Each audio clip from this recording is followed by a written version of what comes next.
ma proposition d'une séance d'expression corporelle pour les enfants qui nécessite peu d'espace et les parents peuvent faire aussi. Alors, j'ai mon pense-bête là en bas, c'est pour ça.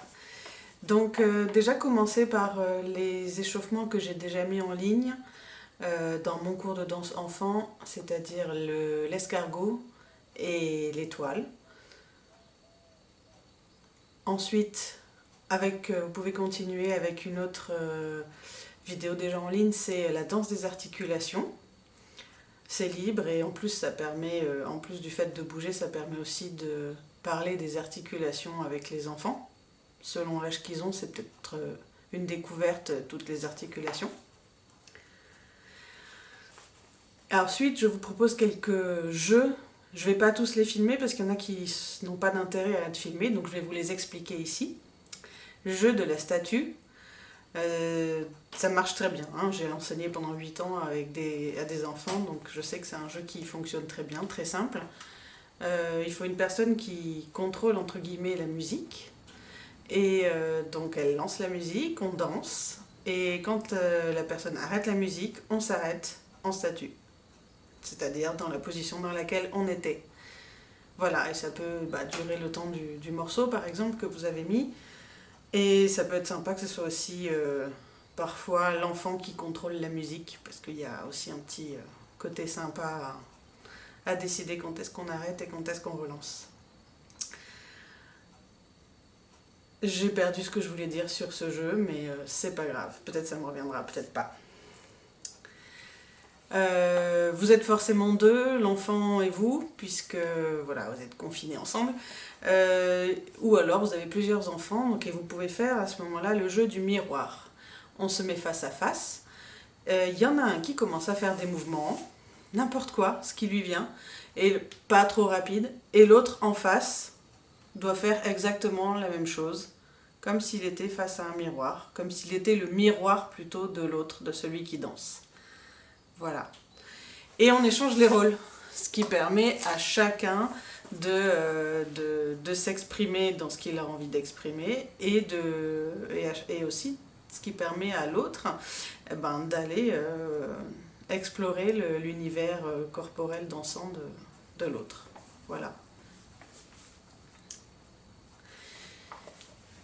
Le jeu suivant que je vous propose, c'est, il n'a pas vraiment de nom, c'est danser sur différents rythmes. Alors ça peut être fait avec une sélection de plusieurs musiques. Si vous faites du montage, vous pouvez par exemple prendre 3 rythmes différents, 3 musiques avec des rythmes vraiment très différents, et vous mettez des petites séquences de façon aléatoire. Alors l'intérêt, ce qui est bien, c'est d'avoir 3 rythmes. Le rythme de base, alors par exemple, que vous pouvez faire en tapant dans vos mains, que vous pouvez faire avec une percussion que vous avez chez vous, ou que vous pouvez trouver une musique qui a un rythme de base, voilà, pas trop rapide, pas trop lente. Par rapport à ce rythme de base, ensuite, on fait 2 fois plus lentement.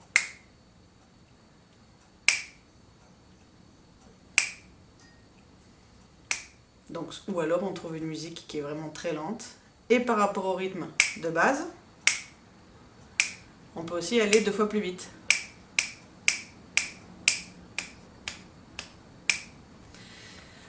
Voilà, l'idéal pour faire ce jeu, c'est d'avoir un instrument de percussion ou de taper dans ses mains et d'alterner, donc vraiment de façon aléatoire, normal, rapide, lent, rapide, normal, rapide, lent, normal, enfin dans tous les sens. Et donc, le plus facile pour l'autre, c'est déjà de marcher sur ces différents rythmes, pour sentir déjà dans son corps, dans la marche, les différents rythmes.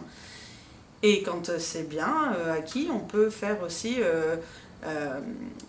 marquer le mouvement dans son corps des différents rythmes. Donc pas du tout juste en marchant, mais avec des mouvements de bras lents.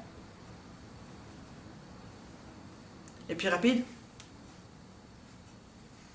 Enfin bon, le corps, n'importe quel mouvement de corps sont possibles de toute façon. Voilà, l'idée c'est de marquer dans son corps ou par la marche les 3 rythmes différents. Et ce qui est bien, c'est d'échanger la personne qui marque le rythme et la personne qui danse. Voilà, parce qu'il y a aussi un petit côté sympa à diriger la danse de l'autre avec les rythmes qu'on propose. En tout cas, j'ai remarqué que les enfants aimaient bien ça. Quelque chose que je filmerai peut-être, c'est de mettre une musique où vous avez des alternances entre des passages plus fluides et des passages plus accentués, Et j'ai une musique qui va bien pour ça, donc je pense que je proposerai une vidéo. Et donc, sur les moments où la musique est plutôt fluide et lente et mélodieuse, et ben de faire des mouvements du corps fluides, lents pas forcément, mais en tout cas fluides, sans arrêt, c'est-à-dire que le mouvement ne s'arrête jamais. Et sur les passages accentués, de faire des mouvements de corps accentués avec des pauses entre chaque, comme si on prenait une photo, on s'arrête, une photo, on s'arrête. Voilà. Alternance donc de mouvements fluides et de mouvements saccadés.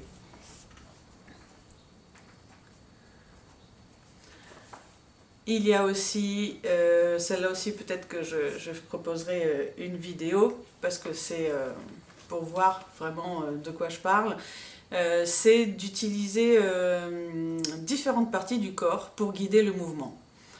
Alors on met une musique, n'importe laquelle, et on commence, il y a quelqu'un qui décide, on dit, voilà, on guide le mouvement par la tête. Alors toute la danse doit être, tous les mouvements doivent partir de la tête qui va entraîner tout le reste du corps. Et puis on change de partie du corps, par les doigts. Là je suis assise donc je ne vais pas faire plein de mouvements avec mon corps, mais l'idée c'est que vraiment les doigts nous emmènent au sol, très haut, enfin voilà, derrière, devant, sur les côtés. Et puis après on change encore de partie du corps, ça peut être le coude, ça peut être le bassin, ça peut être le pied, et puis on peut faire des choses rigolotes, ça peut être la langue aussi qui guide le mouvement. Voilà, et vous pouvez aussi utiliser cet exercice en utilisant un objet. Par exemple, on a un chapeau dans les mains ou dans une main, et c'est le chapeau qui guide le mouvement. Voilà, donc ça permet un peu de sentir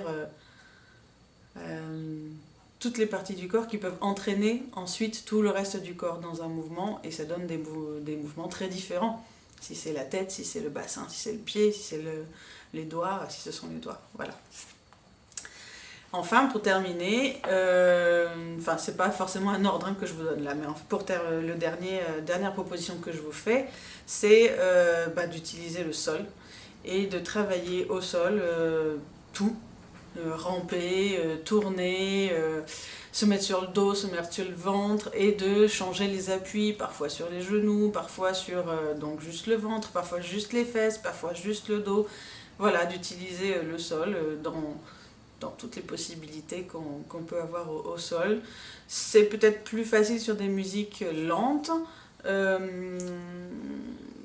Comme ça, on peut vraiment prendre le temps de glisser, de tourner, de tester différentes choses tranquillement. Sur les musiques rapides, on a tendance à aller vite. Voilà, donc c'est peut-être moins approprié. Ben voilà pour mes propositions. Je vous les mets en écrit dans la barre d'infos, et je vous ferai peut-être quelques vidéos si jamais c'est intéressant pour les enfants de les suivre aussi. Comme ça, ils sont plus autonomes pour faire ce genre d'exercice. Mais le partage avec son enfant de ce genre de jeu ludique, d'écoute musicale et d'expression corporelle, c'est très sympa aussi. Bonne journée!